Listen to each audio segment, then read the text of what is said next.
Today we're going to discuss 3 hard truths about personal development. Let's go. Yeah, make it look easy. Hey, stand up guy on 10 toes. Big body pull up in a Range Rover. I can change the whole game when I say so. As we have dived deeper in this show and my own work, moving out of being an entrepreneur myself and an executive to now working as an advisor for startup companies, and I have recently begun doing executive coaching for leaders and would-be leaders who want to take their game to a whole nother level. Think of it as kind of life and business performance coaching, and actually I'm getting an incredible amount of joy out of that work. What's been really interesting is it's forced me to dive deep into my own experiences, my own thoughts. I've gone back and read a lot of things that I wrote 5, 10, even 15 years ago to kind of document and understand the growth process, the feelings I was having at those times. One of the beauties of creating and publishing is that you can actually see how your viewpoint has morphed, grown, adopted to your changing life situation, and how maybe philosophically certain aspects have either pivoted 180 degrees, maybe they have just matured into a deeper, richer understanding of certain concepts. And I wanted to take today, because we have rapidly grown in this channel quite a bit. Big, huge thank you to all the new viewers on YouTube, listeners on the podcast. We recently hit number 13 in the entrepreneur category of Apple. We've been inside the top 40 in all of business for a few weeks now, which is absolutely phenomenal. So thank you for everyone that's coming. A lot of that has been our shift to this interview and solo episode format, where we're doing incredible interviews with incredible people on Mondays, and then on Thursdays launching these episodes where I deep dive into different topics. So coming out of all that, one of the things that I wanted to spend just a little bit of time on are 3 really hard truths that I had to learn in my own journey towards personal development. So my journey began in 2017. I had a health moment in a very big business event that kind of woke me up to the fact that I was not living intentionally. I was not attacking life. I was not the best version of myself.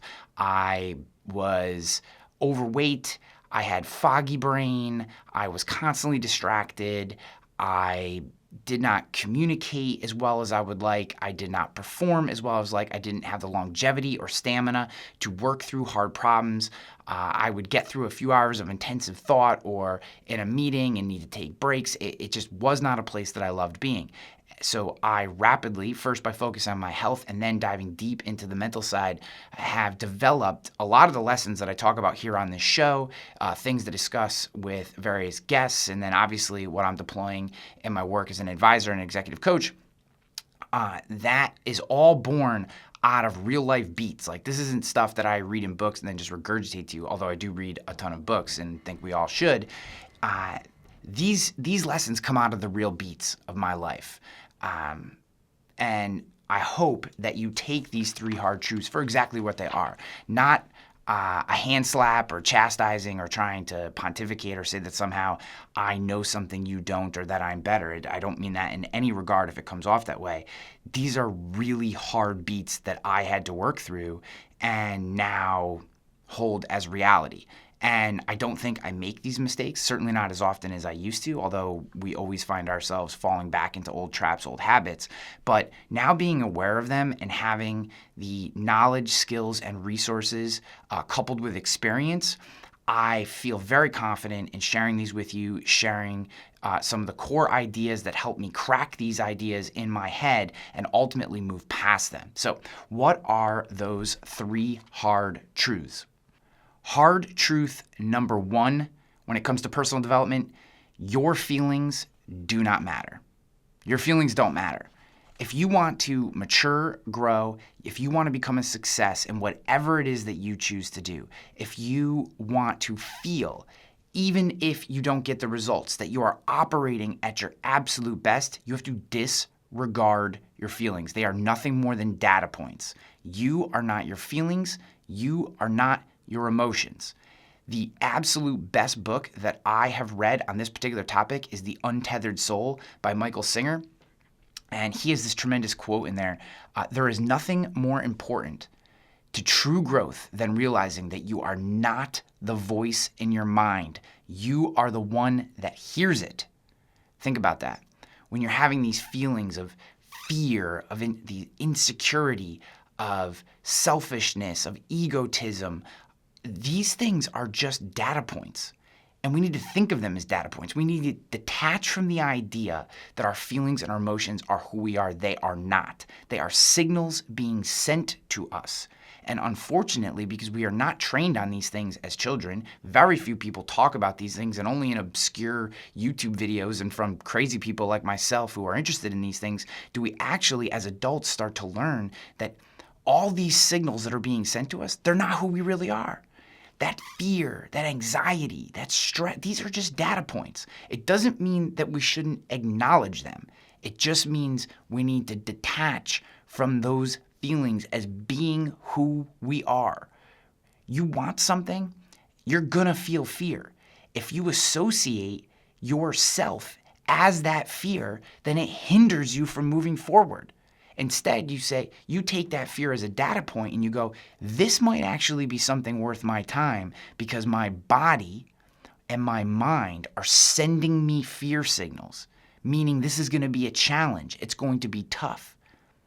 And all great things are tough.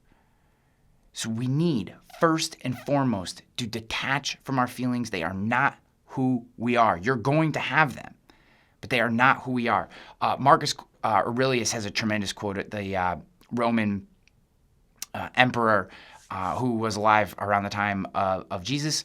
The soul becomes dyed with the color of our thoughts. If we allow ourselves to think and marinate and ruminate on fear and anxiety and stress, that becomes who we are. Our soul becomes dyed with that. We become an anxious, stressed, small, insecure, weak person because we're constantly thinking about these things instead of just taking them in as data points. And just like we do with every other data point that we get in our life, we take them, we acknowledge them, we move them to the side, we keep moving forward. Right? Marcus Aurelius has another incredible quote. You have power over your mind, not outside events. When you realize this, you will find your strength. Those feelings, those emotions should not dictate your action. They should be data points. We cannot allow ourselves to be pushed around, to be bullied by our emotions and our feelings. And the one piece of advice that I'm going to give you, because I've read so many different articles from so many different thought leaders on this idea, and frankly, I've never seen anyone articulate it exactly this way, although I'm sure someone has. I'm not going to try to grab this as an original thought, but it is my absolute best advice on this particular topic. Experience the emotion. Let it wash over you. Use it as a data point and move on. Where you will get yourself in trouble on this particular topic is if you try to avoid the emotion, if you try to stiff-arm the emotion, if you try to put walls up and not allow the emotion in. If something terrible happens and you need to experience that emotion to continue to grow as an individual, experience it, let it wash through you, let it be a data point on your life, and move on. But if you don't allow yourself to experience that emotion, if you don't allow it to wash through you, you will never be able to get to the next level. And I had this happen to me when I was fired as the CEO of a 6-location fitness franchise here in my local area. I took that position, was excited, wanted to grow, and did my job. I had tremendous success there, so much success that the business became so profitable that the founder came back into the business and wanted to become CEO again because the business was fun and there was nothing I could do. I was his biggest expense and he wanted to play the game again and I was gone. And it hurt because I loved that place and I loved the people there. But at that point in my life, I had developed the skills to be able to allow the negative emotions I felt them. Trust me, I was angry. I was disappointed. I was sad. I was frustrated. And I allowed all those things to wash through me and took them as data points. And 2 months later, I started my own business and became an entrepreneur for the second time, a business that ultimately 5 years later I exited from. 2 months later.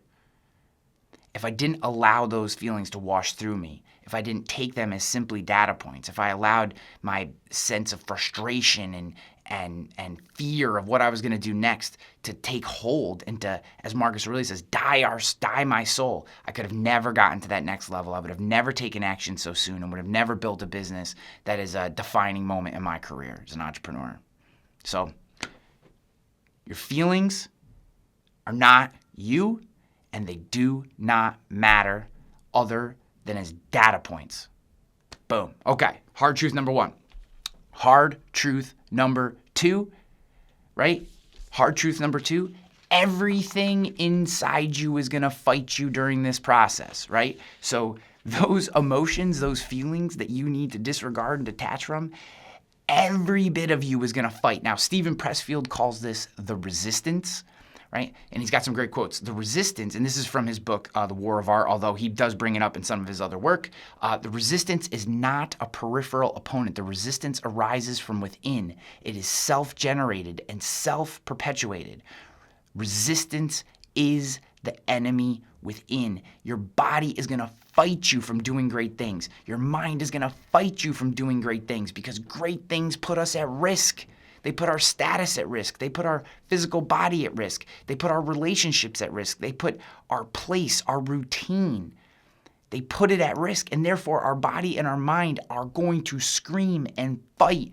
And that resistance, that evil that comes in that stops us from being the best version of ourselves, it is going to fight you tooth and nail. Do not think that those are indicators that you should not be doing this thing you want to do. Whatever this growth aspect of your life is, this development, this improvement, your body's going to fight you though. Your mind is going to fight you. Do not think you're going to walk into this journey and that going for a run every day or eating better or working on kindness and gratitude or putting in long hours to start that business. Do not think that every part inside you is not going to fight you and try to keep you from doing that because it changes you. And your mind and your body do not want change. Change opens us up to risk.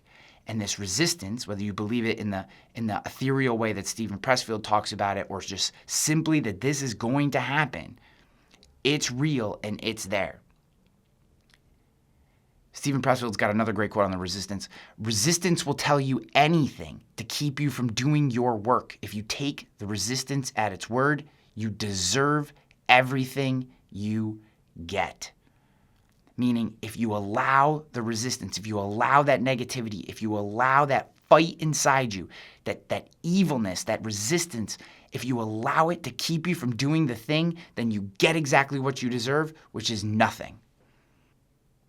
You are going to be in a battle when you take on personal development, when you're trying to grow as a human, honestly and sincerely, not just giving it lip service. When you really start to put in the work, you are in for a battle. Not just running that mile or lifting those weights or not putting that donut in your face. You're in for a battle with everything inside you. And the only answer is discipline. And Mike Tyson has this incredible quote that on discipline that you're nothing without discipline. I don't care how good you are in anything. You don't have discipline, you ain't nobody. Right. Nothing without discipline. Because you give up under the slightest struggle without discipline. 100%. Discipline is doing what you hate to do, but do it like you love it. Doing what you hate to do, but do it like you love it. That is a great quote. The discipline is the only way to get things done, and it is the only way to beat the resistance, is to show up again and again and again, regardless of your feelings and your emotions and what your mind is telling you, what your body is telling you. If it's important to you, if it gets you where you need to go, show up. Keep going. Amateurs wait till they're motivated. Professionals show up. This is so incredibly difficult. But there are some ways that you can work on this. I found journaling incredibly helpful, right? Just writing down every day your intentions. Holding yourself accountable at the end of the day. Were you disciplined today? Did you do your work? Did you take care of the things you need to take care of? Or did you allow the resistance to beat you? And if you abide by the 2-day rule, meaning you can miss 1 day, but you can't miss 2, give yourself that grace, right? I have this, it's a Bible verse, grace upon grace. It's a snippet of a Bible verse. But I just keep that thought in my head. I give myself grace for my misses, but I get back to work as soon as I recognize them, right? The 2-day rule, don't miss twice. Journal, have a mentor, have an accountability partner, get a counselor. Best advice I ever got was from one of my own mentors 5 years ago. He said, go find a counselor, meet with them every other week for the rest of your life, and consider it a life expense. I have taken that advice, and it has helped me exponentially. It has given me someone outside of my friend circle, outside of my family circle, someone who listens to me, questions, pushes back on ideas, helps me sort out ideas. It's a wonderful thing. Prioritize discipline at all costs. And if you're looking for a way to test your discipline, I actually, back in the fall of 2023, I did 75 Hard for the first time. If you're not familiar with 75 Hard, just Google it. You'll find it. It's a mental toughness and discipline program, which basically focuses on, I think it's 6 core activities for 75 days in a row. And you have to do them every day. And if you miss one of them any day, you go back to 0 and you start again. So test yourself. How disciplined are you? Give yourself a program if you need one. Journal, find a mentor, find an accountability partner. Counselors are great as well. But discipline is the answer to fighting that battle that's going to be happening inside of you. All right. Last but not least, despite all your fears, despite all your feelings and emotions, despite the battle that you're going to have to fight against the resistance, you are 100% capable of doing this. Now, that sounds positive, but it should also scare the shit out of you because no one is coming to help you. The other side of you being 100% capable and 100% in control of your own destiny is that no one is coming to save you. No one cares if you lose 20 pounds. No one cares if you write that book. Nobody cares if you start that business. Nobody cares. They may say that they do. And they may like to see you be successful, but they're not going to stop their life to get you there. You have to do it. And the beauty is you're 100% capable of it. The bottom line is no one's coming. No one. No one's coming to push you. No one's coming to tell you to turn the TV off. No one's coming to tell you to get out the door and exercise. Listen to Mel Robbins. She's brilliant. David Goggins has this wonderful thought that he shares quite often. I believe that most human beings are only living at about 40% of their capability. And what's funny is when he first said that, I thought people were going to push back on him. And frankly, there hasn't been much pushback against this concept. It is widely understood that we do not operate at 100% of our capacity all the time. Now, I don't think operating at 100% of our capacity all the time is maybe healthy for us, but we need to be able to get there when we need it. And we are not operating anywhere close to that on most given days, which means you have a ton of room to improve. And even if we just focus on, as James Clear talks about, 1% better every day, get 1% better every day, and you will be 37 times better at that particular thing after 1 year. 1% improvement every day equals 37 times improvement, 37x improvement at the end of 1 year. It's in you. You are capable of it. But no one's coming to save you. You can't listen to your emotions. You can't let their resistance get you.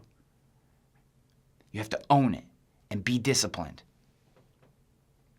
Maya Angelou has this quote, "You are enough, and you have nothing to prove to anybody." And while I think it's a wonderful quote, I think she missed 2 words. You are enough, and you have nothing to prove to anybody but yourself. If you want this, if you want to grow, if you want to be a better leader, a better husband, a better spouse, a better mom, a better partner, if you want to be a better friend, if you want to be better at a particular task, if you just want to wake up every day and feel the confidence and satisfaction of knowing you are giving life everything you have, then you have to take control. It's in there. My friends, I love you for watching this show. If you're not subscribed, please subscribe. If you have questions, comments on this particular episode, I would love for you to leave them in the comments on YouTube. It's a great place for me to collect them, see what you guys are asking, see what you guys are talking about. If you enjoyed this show, share it with a friend. You got this. I promise you. What you focus on is who you become. This is the way. I'm out of here. Peace! Let's go. Yeah, make it look easy. Hey, stand up guy on 10 toes. Big body pull up in a Range Rover. I can change the whole game when I say so. I pull up, shut it down, yeah, they know.